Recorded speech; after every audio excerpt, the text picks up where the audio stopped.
Okay, this section we've called connectivity, and there's various ways you can connect the unit up to your amps. I'm going to try and take you through every process and every way I can think of, so that you can sort of apply it to your system and your amp and your setup. The first way we're going to do it is I've got this little practice Hughes and Kettner amp up here, just for practicality reasons. It's got a channel switching, clean and dirty sound. It's got an effects send and return. So the first way we're going to set the GT-8 up is straight into the front of the amp. So if we go down here, I've got my guitar cable going in to the input of the amp, and I'm coming out in mono straight into the front right here of the Hughes and Kettner amp. The key thing to remember when you're going into the front of an amp is the amp must be running clean. If you have a distorted amp, then all your nice subtle settings on the GT-8 are going to distort. You're going to have distorted delays, distorted clean sound. You want this to act like a big clean power amp.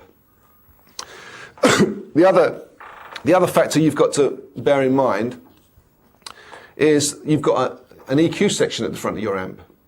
So the EQ you set up on the GT-8 has got to sort of work well with how you've got the EQ on your amp. It's going to be kind of brighter sounding because you've got the treble and the mid on the amp. You have to kind of be very careful how you set the amp, otherwise it can sound kind of too sterile and too clinical. I wouldn't necessarily recommend this as the first way to set your amp up, but this, you know, for practicality reasons, I've got to show you this way, and we'll see how it sounds. So the first sound I've got set up on this GT-8, I'm in a manual mode. I've got the manual button switched on, and I'm using the preamp section on a kind of a tweedy JC120 cut type sound. I've got a clean sound set up with a bit of reverb and a bit of compression, and it kind of sounds like this.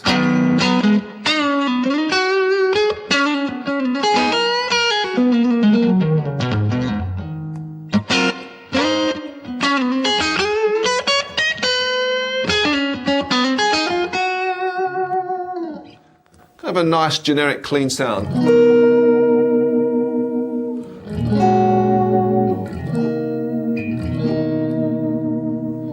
And because I'm in manual mode, all these pedals now become kind of a section of Boss pedals, a lineup of Boss pedals. So I can hit my delay pedal on and get a nice kind of a nice delay behind the signal.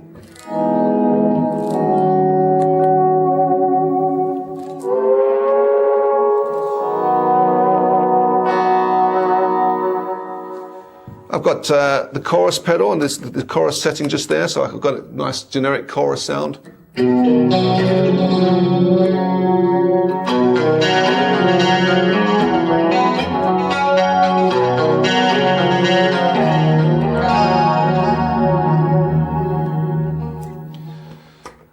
I've got just on effects 1 and effects 2, I've got an extra chorus, sorry, not an extra chorus, an extra compressor, just to kick a bit more compression into the guitar signal.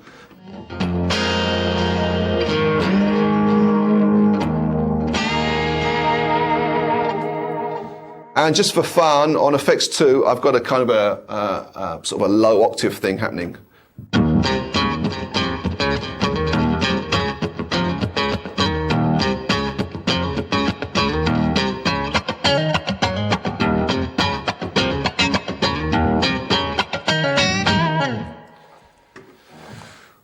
So that's into the front of that clean sound. Now I've got a kind of a set up a crunch channel switch thing on our preamp section, which is this button here, the amp channel select. And if I kind of kick that in, it's gone to a kind of a crunchy setting on the JC120 or the tweed sound, whichever sound I'm using on there. So now I've got a kind of a crunchy sound happening.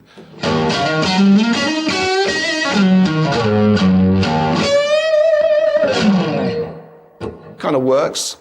I can also kick more into the front of that. If you imagine you've got a channel switching amp with a crunchy sound, and you want to kick more, get more gain, I've got a kind of an overdrive setting set on this overdrive distortion pedal just there. So I can kick more into the front of it. So here's without, and then here's with.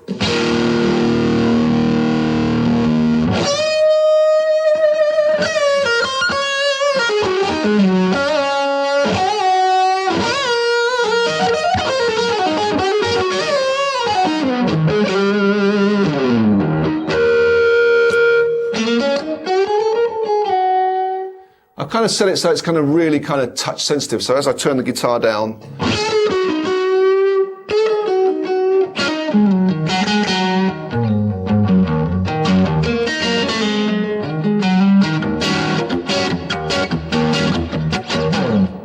it kind of cleans up quite nicely. Also on that setting with the crunch setting, I've turned the overdrive pedal off, and I can also hit that compressor, which I've got on effects 1 into the front of that crunch setting, and you get a kind of a nice kind of extra boost on the crunch.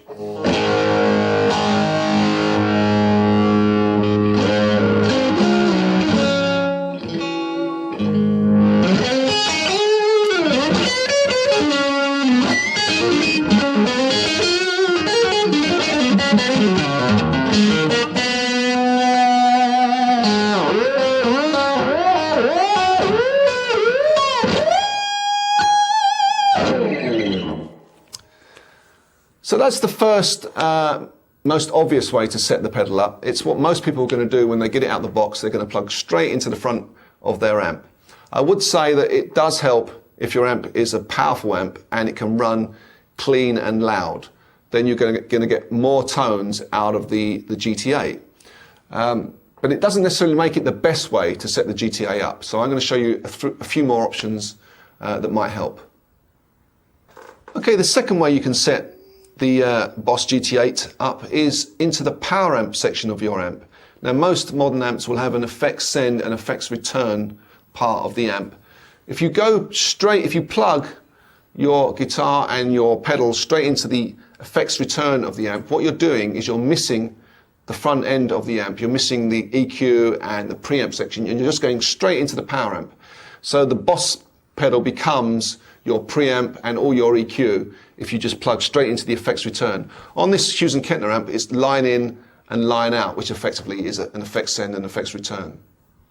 Before I just show you the change in sounds, I must just point to this output select button, which is quite important because it affects the sound quite a lot. Before, if I press output select, if you press output select, to me it's saying combo amp, which is the setting I had to plug straight into the front of the amp as I did before. But now we're going to go into the effects return of the amp. So I'm going to just change it to, I'm going to go along to combo return. So it's telling you that's the setting for plugging it in to the effects return of the amp. And also you'll find that the sounds are slightly darker sounding, which at volume, when you're turning an amp up, it sounds a bit more organic. So if I go to my clean sound,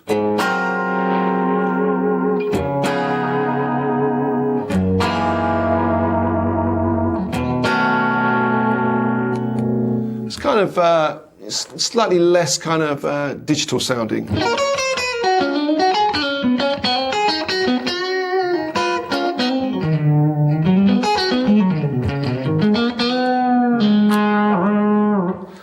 Here's the crunch sound.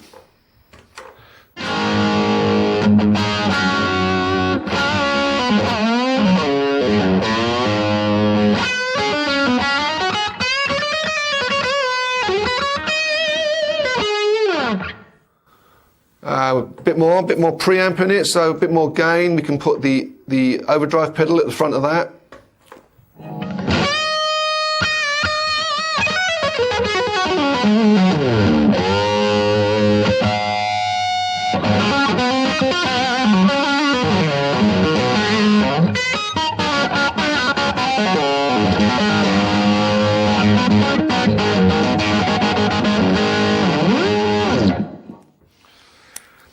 They're a bit more, they're the same sounds, I'm using exactly the same sounds, but they're just a bit more organic sounding. So that's the second way I would recommend.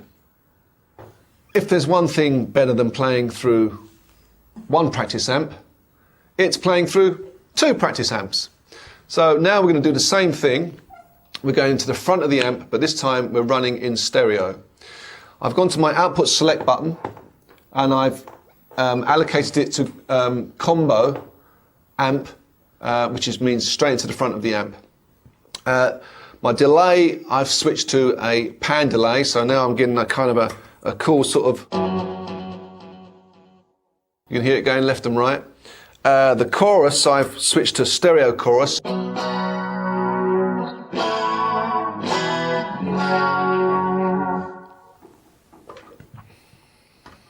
So it's a similar sort of sound.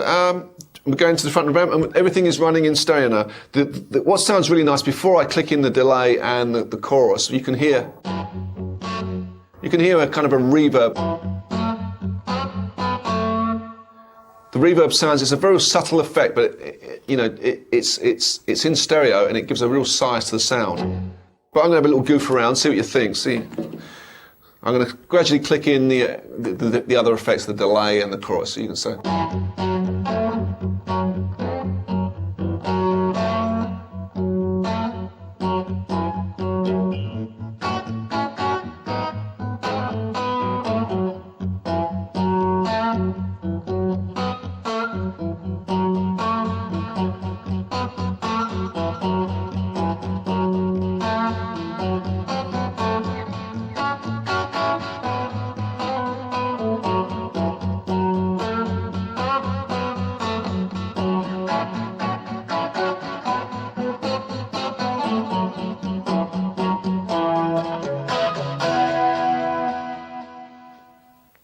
So now I've switched my left and right out from the GT-8 to the effects return of these amps, which is, I think, is a better way to kind of run the GT-8. I'm going to go to the output select, press output select. It's still saying combo amp from where we had it before. So I'm going to scroll along to combo return because we're going into the effects return of a combo. Press manual to bring us back to the effects pedals. And now we have the same sort of thing. With slightly more, hopefully, slightly more organic sounding. Let's get a bit more dirty. Let's do something like this.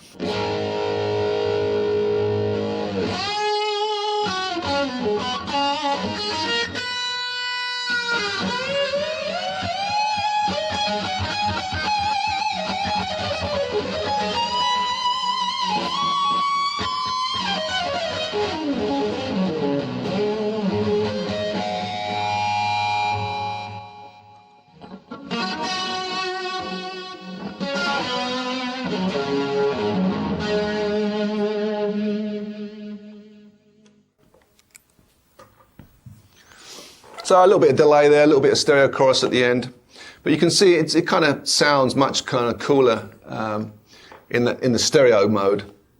And I think at volume, although we were running these at very, very low volumes, as if you were to turn these amps up to sort of gig playing levels, it would even get more organic. You just got to watch the output from the GT-8 into the effects return. Don't overcook it by pressing the output button, the level button at the back. I've got it running kind of halfway. But that's the effects return kind of way of doing things. Okay, this might be useful to you. If you've got a favourite amp that you want to use the tone of that amp, and it's your favourite amp and that's your sound, you can kind of use the GT-8 as a kind of an enhancement rather than the overall sound. How we've got this set at the moment, I'm plugged with my guitar cable straight into the front of this practice amp. I'm coming from the effects send of the back of the amp into the this input at the front of the GT-8. I come out of the mono send from the GT-8 back into the line return, or the effects return of the back of the amp. So you've got a send and return going on one amp. If I'm going in stereo, I'll take the other output and go into the line return of the other amp.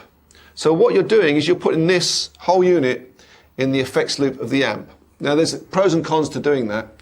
You get your amp sound at the front, but there's certain things you cannot use on the GT-8. You can't use like the distortion, part of it. You can't use the preamp part of it. You can't really use the compressor part of it. But what you can use is you can use the expression pedal to control the volume of your amp. So I can sort of go. So I've got a kind of a control there. You can use the reverbs and the delays and the chorus part of the amp. I've got it set up in the manual mode, so again, it's just like a bunch of Boss pedals. But it's kind of cool because I'm getting the actual kind of crunch and sound of this little Hughes and Kettner amp. And it's not the GT-8 that's creating the sound, it's the amp. So it's kind of...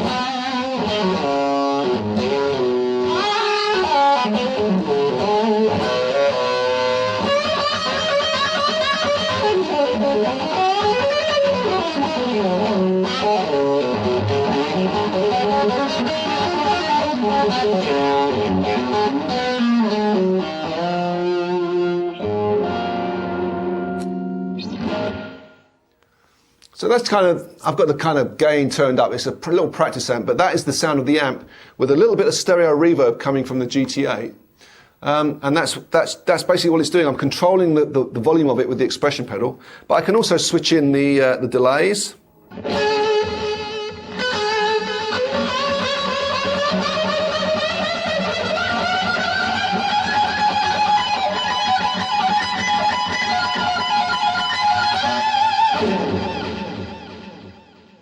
So they work in the effects loop quite nicely, and a bit of chorus if you need it.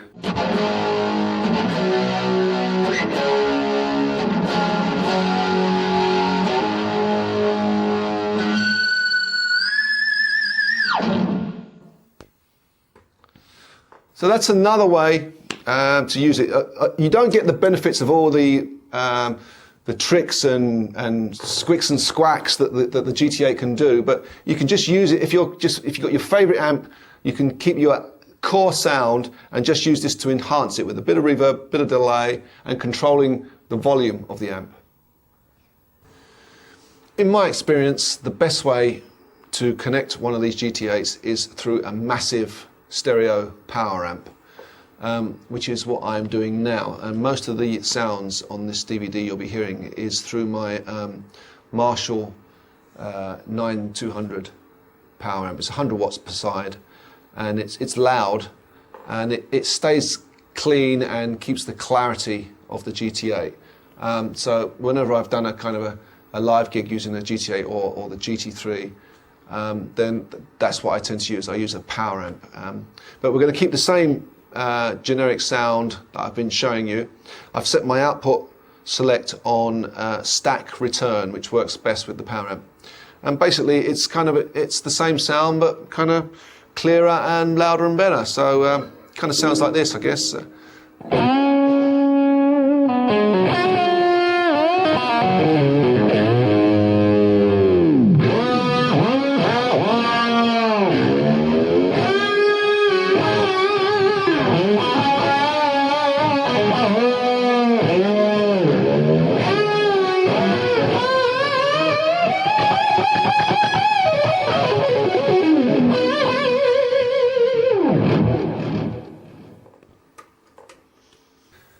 The other connection we haven't talked about is actually DIing the unit.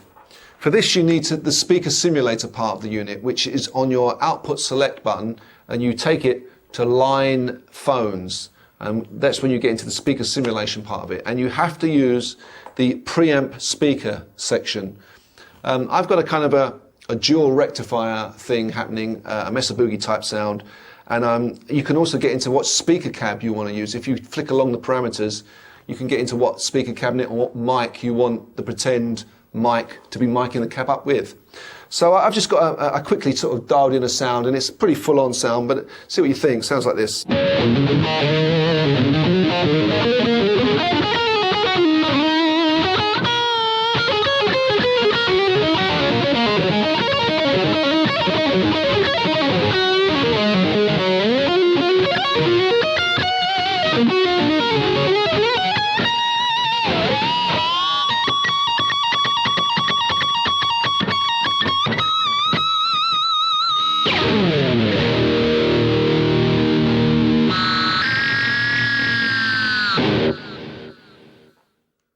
just goofing around with that sound, but the parameters are endless, really. The possibilities are endless. You've got any number of amp heads, any number of speaker cabs, and any number of mic positions. So it's well worth just kind of investigating that area in your home studio, because it's great for recording.